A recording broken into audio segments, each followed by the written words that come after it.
विषय: अहंकार के बिना पहचान कैसे संभव है? अष्टावक्र की दृष्टि। अक्सर लोगों के मन में ये प्रश्न उठता है कि यदि अहंकार न हो तो व्यक्ति की पहचान कैसे होगी। हम अपने जीवन में जो कुछ भी करते हैं, जो भी बनते हैं, वह सब हमारी पहचान से जुड़ा होता है। लेकिन जब आध्यात्मिक ग्रंथों, विशेष रूप से अष्टावक्र गीता में अहंकार को त्यागने की बात कही जाती है, तो ये भ्रम पैदा होता है कि फिर व्यक्ति की पहचान कैसे बचेगी।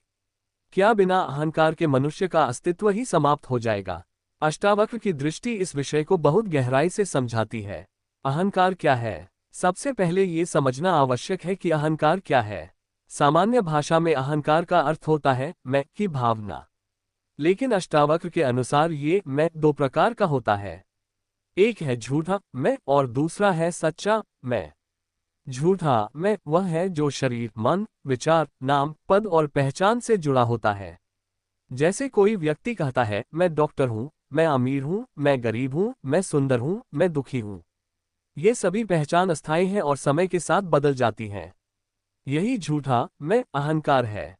सच्चा मैं वह है जो इन सब के पीछे है, जो देखता है, जो जानता है, जो साक्षी है। अष्टावक्र कहते हैं कि मनुष्य का असली स्वरूप शुद्ध चेतना है, न कि शरीर या मन। पहचान और अहंकार का भ्रम। हमारी सामान्य सोच यह मानती है कि पहचान अहंकार से बनती है, लेकिन वास्तव में यह एक भ्रम है।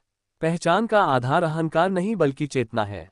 मान लीजिए किसी व्यक्ति का नाम, पद या स्थिति बदल जाए तो क्या उसका अस्तित्व समाप्त हो जाता है? नहीं। इसका अर्थ यह है कि पहचान की जड़ें अहंकार में नहीं बल्कि अस्तित्व में है। अष्टावक्र कहते हैं कि जब मनुष्य अहंकार से जुड़ा होता है तब उसकी पहचान सीमित हो जाती है। वह अपने आप को केवल शरीर और मन तक सीमित समझने लगता है। लेकिन जब अहंकार समाप्त होता है तब उसकी पहचान व्यापक हो जाती है। अहंकार के बिना पहचान। अष्टावक्र के अनुसार अहंकार के बिना भी पहचान संभव है, बल्कि वही सच्ची पहचान है। जब अहंकार समाप्त हो जाता है तब व्यक्ति अपने असली स्वरूप को पहचानता है। उस समय पहचान किसी नाम या भूमिका पर आधारित नहीं होती। वह शुद्ध चेतना की पहचान होती है। ये पहचान किसी तुलना या प्रतिस्पर्धा पर आधारित नहीं होती। ये केवल अस्तित्व का अनुभव है।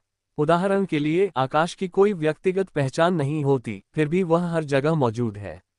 उसी तरह जब व्यक्ति अहंकार से मुक्त होता है तब वह सीमित पहचान से मुक्त होकर व्यापक चेतना का अनुभव करता है। ज्ञानी व्यक्ति की पहचान। अष्टावक्र कहते हैं कि ज्ञानी व्यक्ति की पहचान उसके भीतर की शांति और साक्षी भाव में होती है। वह अपने आप को शरीर या मन नहीं मानता। वह केवल देखने वाला, जानने वाला साक्षी बन जाता है। ऐसा व्यक्ति संसार में रहते हुए भी उससे बंधा नहीं रहता। वह अपना कार्य करता है, लेकिन उसके भीतर मैं कर रहा हूं का अहंकार नहीं होता। ये स्थिति बहुत सहज और स्वाभाविक होती है। ज्ञानी व्यक्ति के लिए पहचान का अर्थ है अपने असली स्वरूप को जानना। जब ये समझ आ जाती है कि मैं चेतना हूं, तब बाहरी पहचानें महत्वहीन हो जाती हैं। अहंकार से मुक्ति का अर्थ। अहंकार से मुक्ति का मतलब यह नहीं है कि व्यक्ति अपना नाम, काम या सामाजिक पहचान छोड़ दे। इसका अर्थ केवल इतना है कि वह इन चीजों को अपना वास्तविक स्वरूप नहीं मानता। वह जानता है कि ये सब जीवन की भूमिकाएं हैं, जैसे एक अभिनेता मंच पर अलग अलग पात्र निभाता है। लेकिन वह भीतर से जानता है कि वह उन पात्रों से अलग है। जब ये समझ आती है तब व्यक्ति के जीवन में सहजता और शांति आ जाती है। उसे खुद को साबित करने की जरूरत नहीं रहती। वास्तविक पहचान का अनुभव। अष्टावक्र की शिक्षा का सार यही है कि मनुष्य अपनी वास्तविक पहचान को पहचाने। जब तक हम अहंकार से जुड़े रहते हैं तब तक हमारी पहचान सीमित और अस्थायी रहती है। लेकिन जब हम साक्षी भाव में स्थित होते हैं तब हमें यह अनुभव होता है कि हमारा असली स्वरूप शुद्ध चेतना है। यही हमारी वास्तविक पहचान है। ये पहचान किसी बाहरी प्रमाण पर निर्भर नहीं होती। ये केवल आत्मबोध का अनुभव है। निष्कर्ष। अहंकार के बिना पहचान संभव है, बल्कि वही सच्ची पहचान है। अहंकार हमें सीमित बनाता है, जबकि आत्मबोध हमें असीम बना देता है। अष्टावक्र की शिक्षा यही बताती है कि मनुष्य अपने भीतर के साक्षी को पहचाने।